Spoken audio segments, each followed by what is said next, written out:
Hello दोस्तों, आज हम बात करेंगे सबसे इम्पॉर्टेंट टॉपिक है अपना संघवाद। ये 11th क्लास का सबसे इम्पॉर्टेंट टॉपिक है संघवाद के विषय में। आज हम बात करेंगे कि संघवाद होता क्या है, संघवाद से आप क्या समझते हैं, संघवाद क्यों जरूरी है और संघवाद नहीं होगा तो क्या होगा। इसके सारे के विषय में आज हम डिटेल करने वाले हैं कि 11th क्लास की जो हमारे संघवाद का जो चैप्टर है इसको ऑलमोस्ट मैंने कम से कम कंप्लीट कर चुका है। एक टॉपिक नहीं है इसके अंदर, वो नेक्स्ट वीडियो में कन्वर्ट करने की कोशिश करेंगे इसमें। तो पहला जो हमारा जो टॉपिक है वो संघवाद क्या है, आप फेडरलिज्म से आप क्या समझते हैं। संघवाद, देखिए संघवाद शब्द का शाब्दिक अर्थ होता है जहाँ पे दो स्तर की सरकार हो, चाहे केंद्र सरकार हो सकता है चाहे राज्य सरकार होता है। हम इसमें स्थानीय सरकार को भी डाल सकते हैं, ठीक है ना, वो बाद में हम बात करेंगे।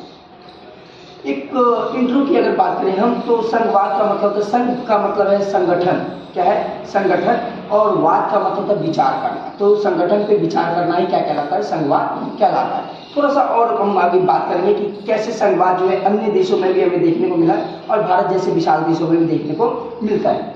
तो पहला जो है 1989 की बात करते तो सोवियत संघ जो था हमारा वो अनेक स्वतंत्र देशों में बट गया। सोवियत संघ जिसको आज हम रूस कहते हैं, जिसको आज रसिया कहते हैं, ये रूस कहते हैं, वो 1989 में 1989 में वो 15 भागों में टूट गया था। जब वो 15 भागों में टूटा तो एक नया देश बना जिसको हम कहते हैं आज रूस कहते हैं। वो शक्तिशाली देश उभर कर सामने हमारे समक्ष आया।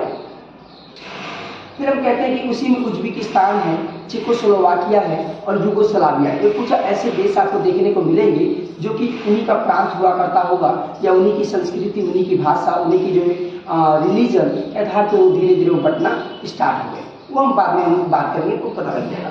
बेसिकली चेकोस्लोवाकिया और यूगोस्लाविया वो प्रांत थे, वो किसके, तो सोवियत संघ के प्रांत थे, पर वो किसी कारणवश हो सकता है, जो राजनीतिक स्तर पे हो सकता है, सांस्कृतिक स्तर पे हो सकता है, धार्मिक स्तर पे हो सकता है या आर्थिक स्तर पे हो सकता है, ये सब वहाँ पे बढ़ना स्टार्ट हो। इसके बाद पाकिस्तान से विभाजन, हमें पता है कि 14 अगस्त 1947 को हमारा देश विभाजन हो गया, हमारा देश बट गया। जब हमारा देश बटा तो इसमें केवल दिल का दो टुकड़ा नहीं हुआ, मतलब एक जो पाकिस्तान जो इंडिया में रहते थे, यहाँ के लोग जो इंडिया में रहते थे वो चले गए, इंडिया से पाकिस्तान चले गए।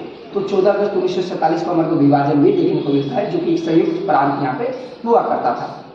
इसके बाद हम बात करेंगे कनाडा की बात करते हैं। कनाडा में भी विभाजन देखने को मिल सकता है। इसमें अंग्रेजी और फ्रेंच भाषी लोग जो अपने अपने प्रभुत्व की यहाँ पे बात करते हैं। थोड़ा सा अगर मैं गौर करना चाहूँगा श्रीलंका के ऊपर, तो विषय हम बात करें। श्रीलंका में दो समुदाय रहता है, एक सिंहली समुदाय और एक तमिल समुदाय। सिंहली की आबादी सबसे ज़्यादा है, 74% आबादी है वहाँ पे, 13% आबादी तमिल की। सिंहली अपने आप को डोमिनेंस यानी कि अपने आप को प्रभुत्व जो है वहाँ पे साबित करने की कोशिश करता है और तमिल को कहीं कहीं दबाने की कोशिश करता है। वही तमिल जो अपनी मांगों को लेकर भी पूरा बात करते रहते हैं, इसलिए में कई विभाजन में हमें देखने को मिल सकता है वहाँ पे। ये अलग बात है, अलग टॉपिक हमारा। ये सभी संघीय राज्य थे और एकजुट ना रह सके। ये जितने भी आपको दिखते हैं ये सभी संघीय राज्य थे, मतलब सब जुड़े हुए थे, फिर किसी कारणवश वो अलग हो गए। तो हम इसके बाद हम क्या होता है, एकजुट नहीं रह पाए, एक संघ नहीं रह पाए। थोड़ा भारत के विषय में बात कर लेते हैं। भारत एक महाद्वीपी की तरह ही एक विशाल देश है, ठीक है, विशाल देश है। इसकी अगर बात करोगे, नॉर्थ में अगर बात करेंगे भारत के तो हिमालय पर्वत है, दक्षिण में आप बात करेंगे तो हिंद महासागर है, अगर पश्चिम में बात करेंगे तो अरब सागर है, आप इधर बात करेंगे अगर पूर्व में बात करेंगे तो बंगाल की खाड़ी है। अगर हम भारत की कर्क रेखा की बात करें तो भाई भारत की कर्क रेखा 8 राज्यों से होकर गुजरती है। 22 भाषाओं को संविधान की 8वें अनुसूची में दर्जा दिया गया है। 1652 से ज़्यादा बोलियाँ बोली जाती हैं इंडिया के अंदर। भारत विविधताओं का देश है, 8 से ज़्यादा धर्म बोले जाते हैं। तो भारत कितना विविधता का देश है, जिसको सभी को समाहित करने का काम करता है, सभी को एक साथ लाने का वो काम करता है भारत। ठीक है, चलिए इसके बारे में बात करें तो कह रहे भारतीय की बात करते हैं। महाद्वीप की तरह विशाल अनेक है, यहाँ पे 20 से प्रमुख जो विविधताओं वाली भाषाएं भी बोली जाती हैं और 1652 से ज़्यादा बोलियाँ बोली जाती हैं इंडिया के अंदर, 1652, ठीक है ना, क्या रखिएगा।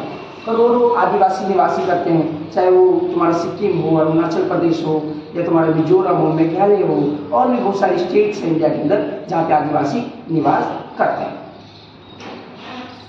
हमारे संविधान निर्माताओं ने इसको एक पॉइंट ऑफ व्यू किया, पॉइंट आउट किया कि भैया हमारा जो देश है वो एकता में अनेकता का संदर्भ को व्याख्यात करता है, क्योंकि हम सब जानते हैं कि इतनी बड़ी विविधता होने के बावजूद एक साथ रहना बड़ी मुश्किल और चुनौती का काम होता है, सबको एक साथ लेकर चलना, तो ये बड़ा इंपॉर्टेंट काम है। साझा इतिहास, हमारा इतिहास साझा है। हमारा इतिहास साझा होने का तात्पर्य क्या हुआ कि हम सब जानते हैं कि हमने अंग्रेजों से लड़ाई लड़ा, चाहे 1947 का हो, चाहे 1942 का हो, 1922 का हो, 1920 का हो, कोई भी लड़ाई हो, हमने साझा लड़ा, सब मिल के लड़े। चाहे वो तुम्हारा चंद्रशेखर आज़ाद जी हो, भगत सिंह हो, राम प्रसाद बिस्मिल हो, महात्मा गांधी जी हो, सरदार वल्लभ भाई पटेल, सभी ने मिल के लड़ा और सभी का एक ही मकसद था कि भारत जैसे विविधता वाले देश में कभी दोबारा टकराव ना हो, कोई बाहरी देश आक्रमण ना करे। इसके लिए कई सारे प्रोविजन, प्रावधान किए गए हैं। तो विविधता में आपको पता लग गया होगा। संघीय राज्य की शुरुआत आज से हम कहते हैं कि जो हमारा जो फेडरलिज्म संघवाद की जो शुरुआत है वो सबसे पहले कहाँ देखने को मिला था? अमेरिका में हमें देखने को मिलता है। सबसे पहले एक नंबर का क्वेश्चन आ सकता है कि संघीय सरकार की शुरुआत कहाँ पे हुआ था? आप कहेंगे अमेरिका के अंदर हुआ था सबसे पहले। परंतु ये जर्मनी और भारत से अलग है। ये जो संघीय व्यवस्था है अमेरिका का, ये भारत और जर्मनी से अलग है। क्यों कहेंगे हम? क्योंकि अब भारत की स्तरीय प्रणाली देखें तो सबसे ऊपर केंद्र है, फिर राज्य है, फिर स्थानीय सरकार आता है। इसमें आपका जो पावर है वो सिर्फ डिसेंट्रलाइज है, पावर बटा हुआ है।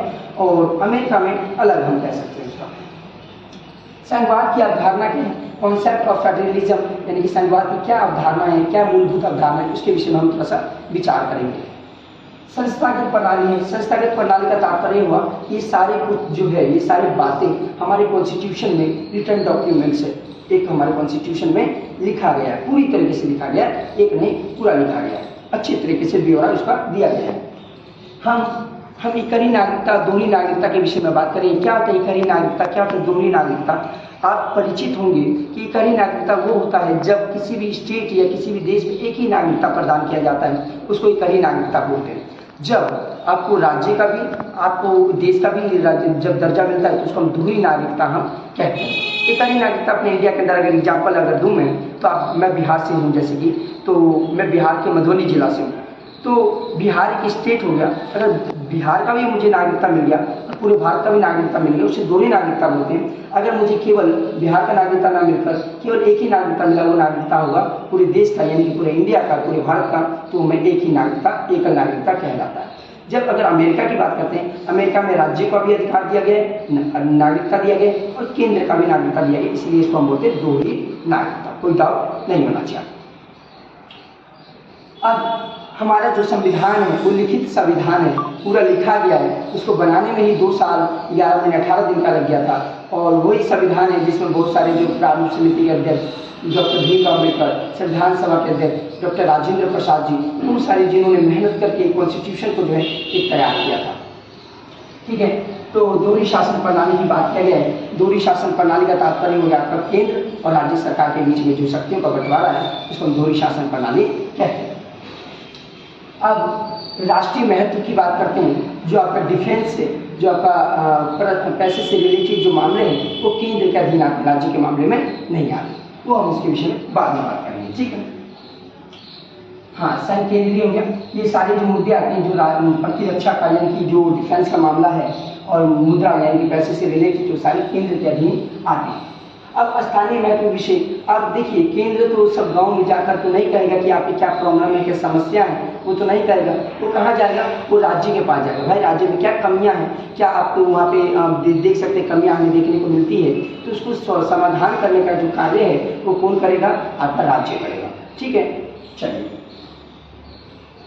टकराव। अब मान के चलिए कभी कभार क्या होता है, केंद्र और राज्य में किसी बात को लेकर टकराव, विवाद ये उत्पन्न हो जाते हैं। उस विवाद को समाधान करने का जो कार्य है वो कौन करेगा? सर्वोच्च न्यायालय करेगा। हमारा सर्वोच्च न्यायालय जो अभी वर्तमान दिल्ली में, और इसके मुख्य न्यायाधीश कौन है? D.Y. चंद्रचूड़ है वर्तमान।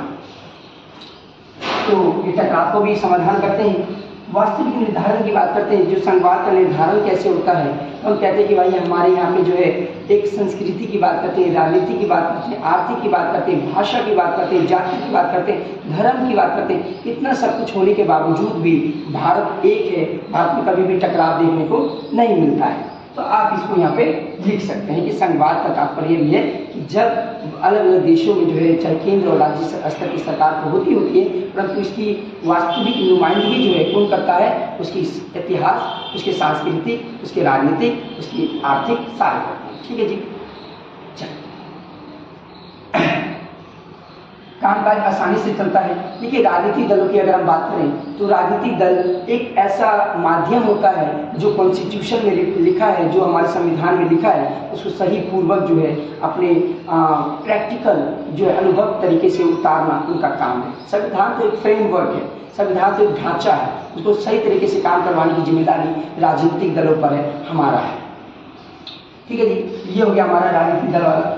इकाई मांग की बात करते हैं। कभी कभार राज्यों और केंद्र के बीच में कभी कभार टकराव हो जाता है मांग को लेकर, डिमांड को लेकर। हो सकता है एग्जाम्पल अगर दें हमको आपको, तो हम बिहार का हूँ तो बिहार में हो सकता है एजुकेशन की बात कर सकते हैं, आर्थिक की बात कर सकते हैं, अच्छी नहीं है तो डिमांड कर सकता है कि भाई इसको ज़्यादा स्वायत्तता दो, इसके ज़्यादा अधिकार दो। इस लेकर भी कहीं न कहीं जो है टकराव यहाँ पे देखने को मिलते हैं। भारतीय संविधान में संवाद, हमारे कॉन्स्टिट्यूशन में हमारे संविधान निर्माताओं ने किस प्रकार संविधान में संवाद का उल्लेखित किया है, किस प्रकार बताया है, इसके विषय में हम यहाँ पे बात करेंगे। तो देखिए यहाँ पे जरा शक्तियों का बंटवारा है हमारे समक्ष। शक्ति की जब हम बात करते हैं तो हमारे जानते हैं केंद्र है हमारे पास, राज्य है और स्थानीय सरकार है। तीन है। स्थानीय सरकार का तात्पर्य हो गया आपका पंचायत से हो गया, नगर पालिका से हो गया। यहाँ पे तो हमारे यहाँ पे देखते हैं तो शक्तियों का बंटवारा भाषाई और विविधता के आधार पर भी हमें देखने को मिलता है। सत्ता में भागीदारी, देखिए जब तक लोगों की भागीदारी नहीं होगी सत्ता के अंदर, शक्तियों के अंदर, तब तक कोई कार्य आसानी से नहीं हो सकता है। महात्मा गांधी जी का एक पुस्तक है जिसका नाम है हिंद स्वराज, 1909 में इन्होंने लिखा था, जिसमें स्वशासन की बात करते हैं, ये स्वराज की बात करते हैं। स्वराज ये स्वशासन का एक ही अर्थ होता है, स्वयं का शासन, खुद का शासन। ठीक है जी, तो ये लोकतांत्रिक में बहुत जरूरी है, अपरिहार्य है, बहुत जरूरी होता माना जाता है। भारतीय संविधान में एक अंगीकृत केंद्र और राज्य जो है सहयोग, मतलब भारतीय संविधान की जब हम बात करें तो कहता है केंद्र और राज्य के बीच में सहयोग के माध्यम से कोई बातचीत किया जा सकता है। तो संवाद बहुत जरूरी है और सहयोग भी बहुत जरूरी है। ठीक है, विविधता को मान्यता, हम सब जानते हैं कि हमारा जो कंट्री है, हमारा जो भारत देश जैसे वो डाइवर्सिटी वाला है और सभी डाइवर्सिटी को बल देते हैं ताकि उसको प्रोत्साहन दिया जाए, उसको बढ़ावा दिया जाए।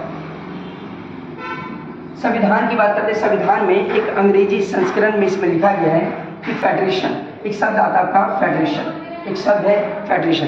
फेडरेशन शब्द जो है शब्द का नहीं बल्कि यूनियन शब्द, आज वर्तमान में यूनियन शब्द का इस्तेमाल किया गया है और दोनों का एक ही अर्थ होता है, फेडरेशन या यूनियन, एक ही अर्थ है। क्या अर्थ है वो? संघ। संघ का अर्थ होता है संगठन और जो वाद का अर्थ होता है विचार करना होता है।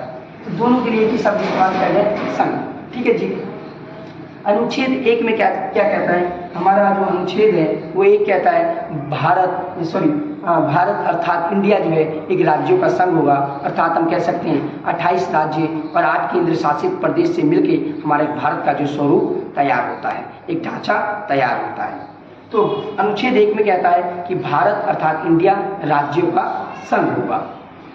अनुच्छेद 2 में कहता है कि जो भी पहले अनुसूची में, हमारे पास 3 सूची हैं, संघ सूची, राज्य सूची और समवर्ती सूची। इसमें पहले अनुसूची में जो भी लिखित है, जो भी वर्णित है, उसके विषय में इसमें बताया गया अनुच्छेद 2 के अंतर्गत। अब शक्ति विभाजन की बात कर लेते हैं थोड़ा सा। तो शक्ति विभाजन जो है वो संघीय सरकार और राज्य सरकार के बीच में किया जाता है, प्रांतीय सरकार के बीच में किया जाता है। संघीय सरकार क्या होता है? जो पूरे देश के लिए काम करे, केंद्र जिसको हम कहते हैं आज वर्तमान में, जैसे पीएम नरेंद्र मोदी जी हैं, पूरे देश के लिए काम करते हैं। वहीं राज्य में अलग अलग जो मिनिस्टर्स हैं वो अलग अलग राज्यों के लिए काम करते हैं। तो वो हो गया हमारा प्रांतीय, अलग अलग राज्यों में काम करने वाले मिनिस्टर्स। और जो आपका जो पूरे केंद्र के लिए जो काम करेगा वो आपका जो है पीएम हो गया, यानी कि हम संघ सरकार, ये केंद्र सरकार हम इसको कहते हैं। ठीक है जी, ये भी आपका हो गया। हम कहते हैं कि भाई संविधान में आर्थिक सहायता और वित्तीय सहायता जो है केंद्र के पक्ष में, हम ज़्यादातर हम देखते हैं कि हमारे इंडिया में केंद्र जो है सबसे ज़्यादा पावरफुल है, सबसे ज़्यादा जो क्या माना जाता है, ताकतवर माना जाता है, आर्थिक रूप से भी। और तुम्हारा जो है दूसरा जो कोई वित्तीय सहायता यानी कि पैसे से रिलेटिव वाला मामला केंद्र के पक्ष में माना जाता है। अनुच्छेद 246 कहता है, अनुच्छेद 246 कहता है कि हमारे यहाँ पे एक सूची दी गई है, जो 8वीं जो हमारे पास सूची है उसमें संघ सूची, राज्य सूची और समवर्ती सूची, 3 प्रकार की हमारे पास सूची यहाँ पे बताई है। और तीनों ही सूची जो हमारे लिखा है बहुत ज़्यादा इम्पॉर्टेंट है। तो हम संघ सूची, राज्य सूची, समवर्ती सूची को बाद में हम डिस्कस करने की कोशिश करेंगे जब ये कंप्लीट हो जाएगा। और एक दूसरा जो पॉइंट है इसमें, अवशिष्ट शक्ति। अवशिष्ट शक्ति जो है केवल किसके पास होता है? केंद्र सरकार के पास होता है, राज्य सरकार के पास नहीं होता। और इसमें क्या है? साइबर कानून, जो भी सिक्योरिटी जो होते हैं, जो भी साइबर से रिलेटेड होते हैं, वो केंद्र के पास है, राज्य के पास नहीं है। तो ये हमारा हो गया। और इसमें कौन कानून बना सकता है? केंद्र कानून बना सकता है, राज्य कानून नहीं बना सकता है। कोई डाउट? अगर ये हमारा हो गया संघवाद क्या है यहाँ तक।